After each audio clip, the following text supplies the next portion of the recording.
તો જય માતાજી, જય દ્વારકાધીશ, જય બાબારી, મારા કલેજાઓ તથા મારી વાલી બહેનો, વડીલો.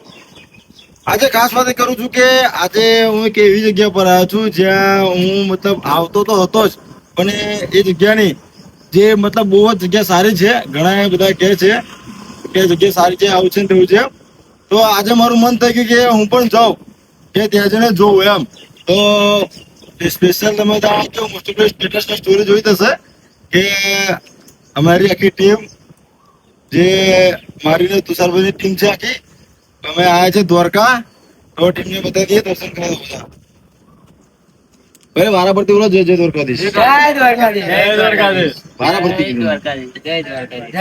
અમારી ટીમને છે ને તો વાત કરવા જાવ ને તો ચલો આગળ જઈએ. અમારી ટીમને વાત કરવા જાવ ને તો એ લોકોનો ઉત્સાહ એવો હોય છે ને કે વાત ના પૂછો, ઉત્સાહ હોય છે. એક કહેલું માને નહીં, અને ગમે ત્યાં બોલાવવામાં કેવું પાછા પડે નહીં. અત્યારે હોટલમાં જમવા બેઠા હતા અમે, તો અમારે છોકરો નહીં ગયો, આ છોકરો છે, એ છોકરો એટલે હોટલ ની અંદર જમવા બેઠા, થોડું ઘણું ખાધું અમે. પણ પહેલા સ્ટાર્ટિંગમાં હોટલ ની અંદર જઈએ તો પહેલા સ્ટાર્ટિંગમાં આપણે છાસ આવે, બધા ખબર હશે મોસ્ટ ઓફ કે છાસ આવે બરાબર. તો આ ભાઈ એવો માણસ છે ને કે છાસ ને કઈ રીતે પીવી, કઈ રીતે નહીં પીવી, બધું જોયા વગર જ બધું ઠોકી દે છે, બોલો. અને છાસ ને કે પૂરું ટેબલ ખરાબ કર્યું છે આપણે. તો મોસ્ટ ઓફલી આખી ટીમમાં જે મતલબ એવી નથી કેતા, ટીમની અંદર અમુક બે ત્રણ જણા આ બી પાવ છે.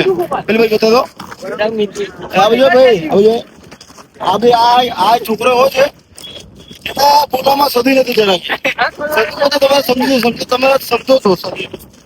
તો અને જે મેં વાત કરી ને કે દ્વારકા આવ્યો છું આજે દર્શન કરવા માટે. અને મોસ્ટ ઓફ એમ જોવા જઈએ ને તો મેં તમને કીધું છે કે એમને બી કાળજી રાખવી પડે. આગળ જાઓ.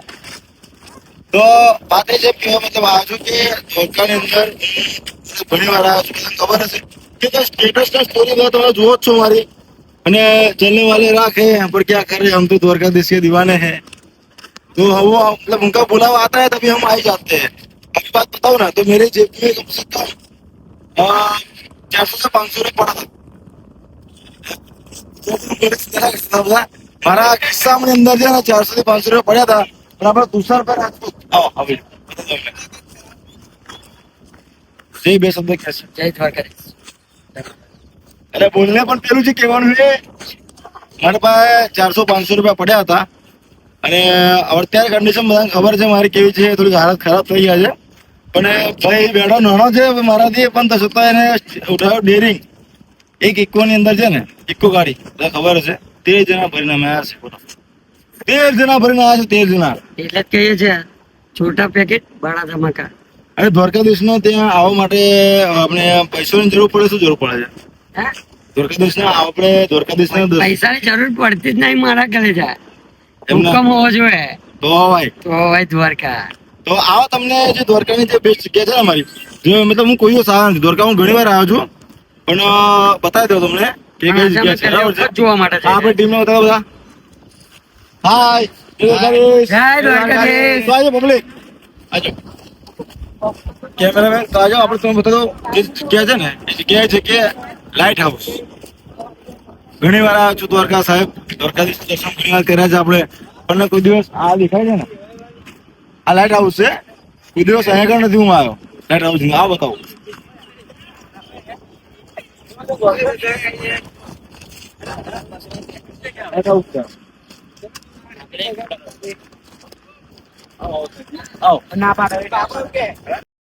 કે ભાઈ પેલા કાકા હતા તો કે છે કે આ બાજુ જશો નહીં, પાછા વળી ગયા. આ બાજુથી જવાય કે છે તો આટો મારીએ. અને બીજી ખાસ વાત છે કે આજે દ્વારકાધીશના ચરણોમાં પખાડે એક સિંગર, કઈ સિંગર છે, રાજભા ગઢવી, એમનું સોંગ છે મસ્ત કે ચરણો પખાડે છે સાગર ગંભીર, એવું સોંગ છે. આજે એની તમે વાત કરો છો ને, ખતરનાક વાત છે. આજો એક મિનિટ છે, બાઇક ચલાવો. તો આજે તમે વાત કરો છો ને, આજે દરિયો જે દ્વારકાધીશની ચરણોમાં પખાડા છે, એ દરિયો કેમેરામાં થોડું વ્હાઈટ આવે છે, બ્લેક આવે છે? વ્હાઈટ આવે છે ને થોડું. હા, તો દરિયો જે છે ને, આત્મા આ બાજુ કરો, આવતો હા. તો જે આવું કેવું આવે છે બરાબર. હા કેમેરા મને પરસો થઈ ગયા તમે ચિંતા ના કરતા પાણી પીવા દેશે શું કીધું. તો આજે મતલબ દરિયો જે છે ને દરિયાનું પાણી અને જે ગાય છે દરિયાનું પાણી અને ગોમતી માનું પાણી આજે તમે એમાં બહુ જ ખતરનાક ડિફરન્ટ છે એમ. જેમ કે દરિયો કેવી રીતે મતલબ એના જે મોજા કહેવાય છે અમારી ભાષામાં એને મોજા કહે છે એવા મોજા એટલે બહુ ખતરનાક રીતે આવે છે અને ગોમતીની અંદર છે ને પેલા અમે તો ક્રોસ કરી આવજો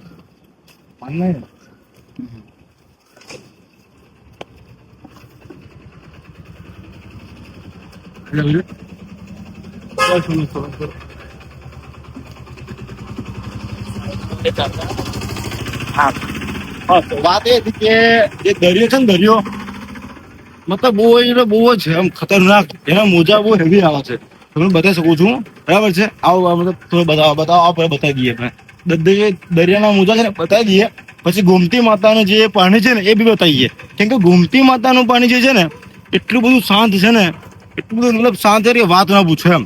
ગોમતી માનું પાણી જેટલું મતલબ કેવું ખબર છે કે એ પાણીની અંદર અત્યારે કમસે કમ અત્યારે હું જોઈને આવ્યો છું કમસે કમ 50 થી 60 લોકો અત્યારે નાહવા પડ્યા છે અને સામે આ દરિયો બતાવી જાઓ તુષાર ભાઈ આવો તમે આવો બતાવી દરિયો.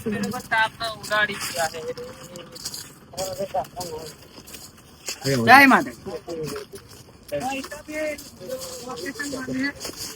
આવો ઠાકર ઠાકર હમારા ઠાકર. પણ ઠાકર મનાઈ છે જવાની અંદર હા 3 વાગે છે. જુઓ પબ્લિક આ દરિયો તમને દેખાતો હશે એના મોજા તમે ખાલી જુઓ મોજા જુઓ છે ને મોજા અને થોડું ઝૂમ કરી કેમેરામેન પેલું મંદિર દેખાય ને ત્યાં ઝૂમ કરી લો થોડું મંદિર થોડું ઝૂમ મારો. એ મંદિર છે આપણા રૂકમણી માતાનું મંદિર છે એની પાછળ આવેલી છે ગોમતી બધાને ખબર જ છે એ ગોમતીની ઉપર પાણી એટલું બધું શાંત છે ને કે વાત ના પૂછો. આ દરિયો ત્યાંથી જે પેલું મંદિર દેખાય છે ને ત્યાંથી દરિયો પાછો પડે છે ત્યાંથી દરિયાના મોજા બધા પાછા આવે છે પાછા મતલબ કેવું ત્યાંથી અથડાઈને ફરી પાછા દરિયાની અંદર સમાઈ જાય છે ગોમતીની અંદર પહોંચતો નથી બરાબર. એ બી તમને બતાવું છું અને બન્યા રહેજો મારા વ્લોગની અંદર તમને લાઈટ હાઉસ બતાવું છું બરાબર. જય માતાજી.